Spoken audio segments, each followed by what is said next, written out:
ဒီနေ့ကတော့မနက်တိုင်းအတန်မဲကြားပြီးတော့ထွက်ပြေးသွားတယ်မိုးလုံးကြီးကျော်ကိုဒီနေ့တော့အိမ်မှာပဲကိုယ်တိုင်ကြော်စားလိုက်ပါပြီကဲရင်ဦးဆုံးပဲလွန်းစီလေးတော့ပြုတ်ပါမယ်ပဲလွန်းစီကတပူးသုံးထားရဆိုမဲ့တဝက်လောက်သုံးရပါတယ်ဒါကျန်တဲ့တဝက်ကိုတော့ဒီတိုင်းတုပ်စားမှာပေါ့နော်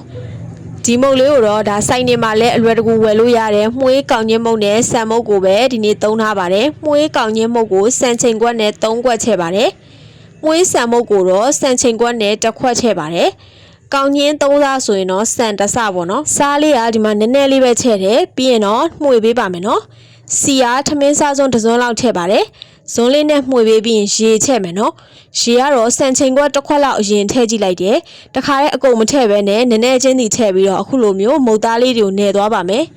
စံချိန်ခွက်တစ်ခွက်ထည့်ကြည့်တာတော့မုတ်သားတွေကမာနေသေးရပေါ့နော်အဲ့တော့နည်းနည်းလေးရေထည့်တယ်စံချိန်ခွက်တစ်ခွက်ကြော်လောက်တော့ထည့်ရတယ်ပေါ့နော်မုတ်သားလေးတွေကအခုလိုမျိုးမပြော့မမာကိုစိတ်ကြိုက်ဖြစ်သွားပြီဆိုရင်တော့သူ့ကိုအခုလိုပလတ်စတစ်လေးနဲ့ပိတ်ထားပြီးတော့1နာရီကြော်လောက်2နာရီလောက်နှက်ထားပေးပါမယ်ကဲပြီးရင်သူ့အထဲမှာအစာသွတ်ဖို့အတွက်ဒီပဲယိုလေးထိုးဖို့ပေါ့နော်ပဲလွန်းစီလေးပြုတ်ထားတာလေးတွေကိုတကြားလေး2စွန်းလောက်ထည့်မယ်စားလေးထည့်ပြီးတော့ညက်နေအောင်ထောင်းထားပေးလိုက်ပါမယ်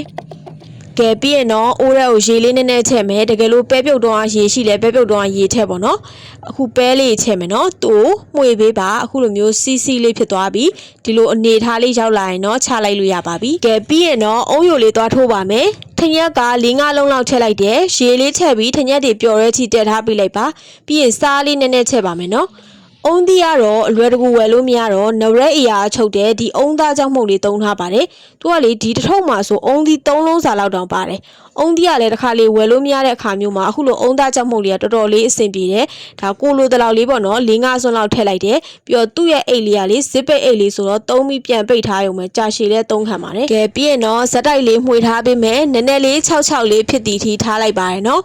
ကဲဆွမ်းနာတော့ကနှက်ထားတဲ့မုတ်သားလေးကလည်းအဆင်ပြေနေပြီဆိုရင်တော့သူ့ကိုစပြီးတော့အစာသွတ်ပြီးလုံးတော့မယ်နော်အခုလိုမျိုးလေးလှုပ်လိုက်ပြီးတော့ဒီတစ်ခါထဲမှာတော့ဒါအုံးယိုလေးရှင်းထည့်လိုက်ပါတယ်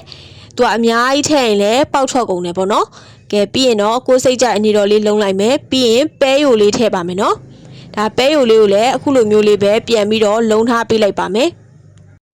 ကဲစီပူလာပြီဆိုရင်တော့စပြီးတော့ကြော်လို့ရပါပြီအိုးကတော့စီမြုပ်တဲ့အိုးမဟုတ်တော့လေအခုလိုမျိုးဇွန်းလေးနဲ့စီလေးလိုက်ပတ်ပေးတယ်ပြီးရင်သူ့ကိုတနေရာတဲ့အငြိမ်မထားဘဲနဲ့အခုလိုမျိုးလေးအမြဲတမ်းလိုက်ပြီးဇွန်းလေးနဲ့လိုက်ပြီးဟိုဘက်ဒီဘက်လေးလှုပ်ပေးပါနော်အရင်လဲအယောင်ရဲရဲမကြိုက်တော့လေဒီနေထားလောက်ဆိုရင်တော့ဒါပြန်ပြီးတော့ဆယ်ထားပေးလိုက်ပါတော့မယ်မုံလုံးကြီးကျော်ကတော့ဒါငယ်ဘွားကိုပြန်လန်းသွားစီရမုတ်ကလေးပေါ့နော်ငငယ်တော့ကတော့အခုခေတ်လိုမျိုးမုတ်တွေလည်းအများကြီးရွေးချယ်စရာမရှိတဲ့အချိန်မှာအခုလိုမြန်မာမုတ်ကလေးပဲပိုစားခဲ့ရတာများပါတယ်အမျိုးတို့ရောမုံလုံးကြီးကျော်စားရင်ပဲနဲ့ပိုကြိုက်လားအုံးနဲ့ပိုကြိုက်လားကွန်မန့်မှာရေးပေးသွားပါအောင်နော်